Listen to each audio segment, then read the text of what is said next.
یہ آسمانی شامیانہ، یہ زمین کا فرش، یہ سمندروں کی گہرائیاں، یہ پرندوں کا چہچہانا، یعنی کہ ساری کی ساری چیزیں اگر خلق ہوئی ہے تو پیغمبر کے صدقے میں خلق ہوئی ہے۔ اور جب پیغمبر کے صدقے میں خلق ہوئی ہے، یعنی پیغمبر کی وجہ سے خلق ہوئی ہے، تو جو شے کسی کی وجہ سے ہو وہ تو عالی ہوتی ہے، وہ باعظمت ہوتی ہے۔ انسان اس شے کا محتاج نہیں ہو سکتا۔ تو بس یہی ہے کہ لا اسألکم کہہ کر اللہ نے اپنے پیغمبر کی عظمت کو جو کر بیان کر دیا ہے کہ کسی شے کا میرا پیغمبر محتاج نہیں ہے۔ اور وہ کس طرح سے ممکن تھا؟ اس کی وجہ یہ ہے کہ اگر وہ ڈوبے ہوئے سورج کو اشارہ کر دے، ڈوبا ہوا سورج واپس پلٹ آئے، یعنی ڈوبا ہوا سورج واپس پلٹ آئے، اور اگر وہ چاند کو اشارہ کر دے، اشارہ کرنا ہوگا اور ادھر سے چاند دو ٹکڑوں میں تقسیم ہو جائے، اگر وہ ادھر سے کسی درخت کو اشارہ کرے، درخت چل کر پیغمبر کے قدموں میں آ جائے، اور اسی طرح سے ان کے دروازے پر ستارہ ٹوٹ کر سجدہ ریز ہو جائے۔ یہ ہے پیغمبر کی عظمت۔ اور پھر دنیا کی کیا چیزیں ہوں گی؟ وہ پیغمبر جس کے بارے میں سوال کرے کہ بھئی ہمارے ہاں تو عام طور پر یہی ہوتا ہے نا، کسی جب بڑے سے ملتے ہیں تو کچھ نہ کچھ طلب کرنے کی کوشش کرتے ہیں، لیکن یہاں پر یہ ہے کہ کچھ بھی نہیں مانگنا ہے۔ بھی وہ کیسے کیوں کر مانگ لے گا کہ جس کے نواسے کے بیٹے کا ہاتھ کا دھون ہیرے جواہرات میں بدل جائے، یعنی کس انداز سے کہ امام سید سجاد سلام علیہ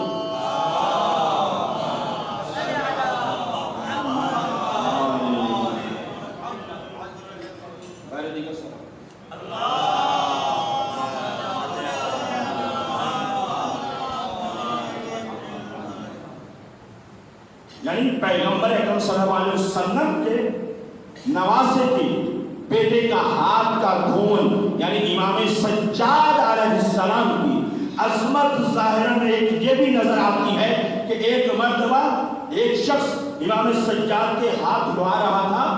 اور امام سجاد تشت میں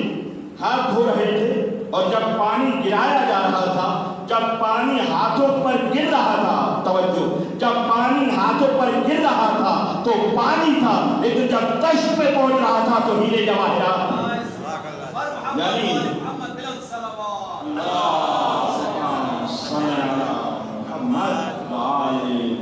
ہیرے جواہرات میں تبدیل ہوتے چلے جا رہے تھے۔ تو اب یہ اندازہ ہو گیا کہ کیوں کر پیغمبر کسی سے سوال کریں گے۔ تو اب یہ ہے کہ بس آج اس کی شان نزول کے دو چار بس ایک دو جملے کہہ کر آپ کی اس ذہن کو ختم کرنے جا رہا ہوں۔ وہ یہ ہے کہ اس کی شان نزول کیا ہے، تفصیل سے انشاءاللہ تعالی یعنی کل کی مجلس میں اور اسی طرح سے تسلسل جاری رہے گا۔ یہ ہے کہ شان نزول اس کی یہ ہے کہ پیغمبر صلی اللہ علیہ وسلم کے بارے میں چار نصارہ نے، پیغمبر نے یہ فیصلہ کیا کہ ایسا ہے کہ پیغمبر وہ ہیں کہ جنہوں نے ہماری خاطر مکہ چھوڑا مدینہ آئے، جس نے ہماری خاطر پتھر کھائے ہیں، بھوک برداشت کی ہے، تکلیفیں اٹھائی ہیں۔ تو اب دل یہ چاہتا ہے، دیکھیے فطرت کا تقاضا بھی یہی ہے، دل یہ چاہتا ہے کہ اس کی کوئی نہ کوئی اجرت دے دی جائے۔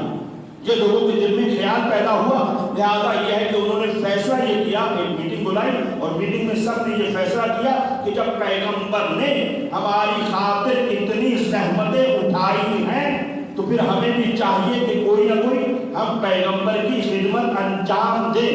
اب یہ سوچ کر انہوں نے کچھ ہیرے جواہرات، جو تفصیل میں آیا ہے، کچھ ہیرے جواہرات اور کچھ کپڑے اکٹھے کیے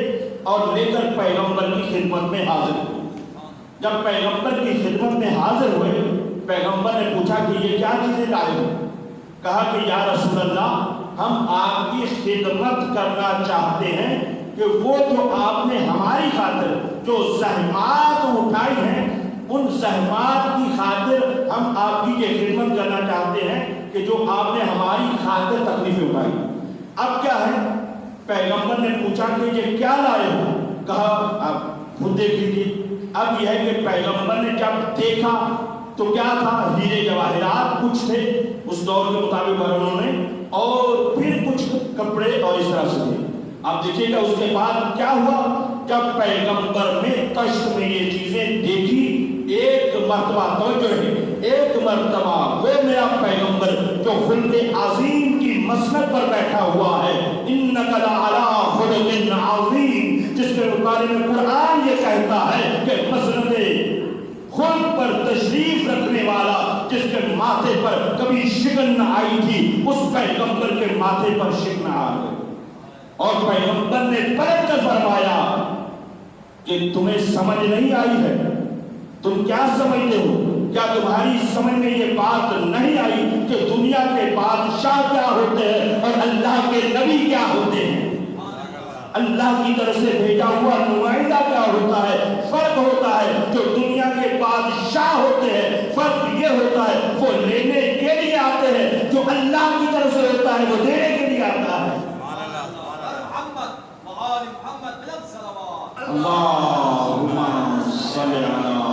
محمد وآل محمد وعجل فرجہ۔ تو یہ ہے عزیزان گرامی،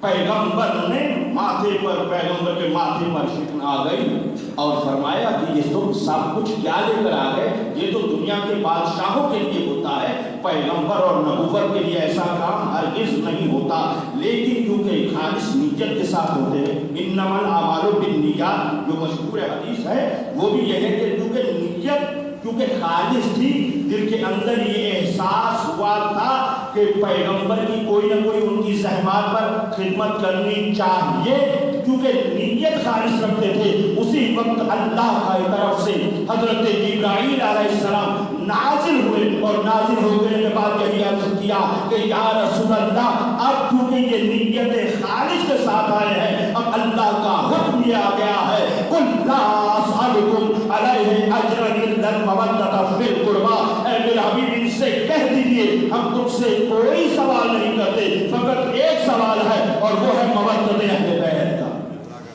مودۃ اہل بیت کے بارے میں ہم تم سے سوال کرتے ہیں، اور کیونکہ نیت خالص تھی، بس آخری جملہ عرض کرنا چاہ رہا ہوں، کیونکہ نیت خالص تھی لہذا پیغمبر نے اور اللہ نے ان کی نیت کو مد نظر رکھتے ہوئے ان کو وہ چیز کے بارے میں، اس چیز کے بارے میں فرمایا، کیونکہ جو یہ لے کر آئے تھے، جو نصارا نے پیغمبر تھے جو یہ لے کر آئے تھے، اس کا ظاہری فائدہ پیغمبر کو ہو سکتا تھا، لیکن جو اللہ نے مانگا ہے اس کا فائدہ نہ پیغمبر کو ہے نہ آل پیغمبر کو ہے، بلکہ خود امت کو فائدہ ہے، خود امت کی خاطر ان چیزوں کو مانگا گیا ہے۔ بس یہی ہے عزیزان گرامی، جن کی مودت کو اللہ نے قرآن میں فرض کیا ہے، ان کو کس انداز سے رلا رلا کر مدینہ کس انداز سے چھڑایا گیا ہے، اور پھر اسی طرح سے مدینہ اور مدینے کے بعد مکہ اور مکہ کے بعد کربلا۔ لیکن اے عزیزوں، رونے کے دن بس اتنا سا عرض کر دوں کہ آپ اب چہروں کے بھی قریب ہوتے جا رہے ہیں، لیکن یہ ایام اسیر اہل بیت کی شام میں ورودی کی چل رہی ہے، یعنی مسلسل پہلی سفر سے لے کر ان دنوں کو بیان کیا جا رہا ہے، مختلف مصیبتوں کو بیان کیا جا رہا ہے۔ عزیزوں، بس یہی عرض کرنا چاہتا ہوں، دل یہ چاہتا ہے کیونکہ آج کی مجلس انتہائی اہتمام کے ساتھ کی جا رہی ہے، اللہ تعالیٰ ان کی مجلس کی تمام طرح زحمات کو اپنی بارگاہ میں قبول فرماتے ہوئے اس وجہ سے دل یہ چاہ رہا ہے کہ توسل کیا جائے اس بچی سے کہ جو اپنے پاپا کے سینے کی عادی تھی۔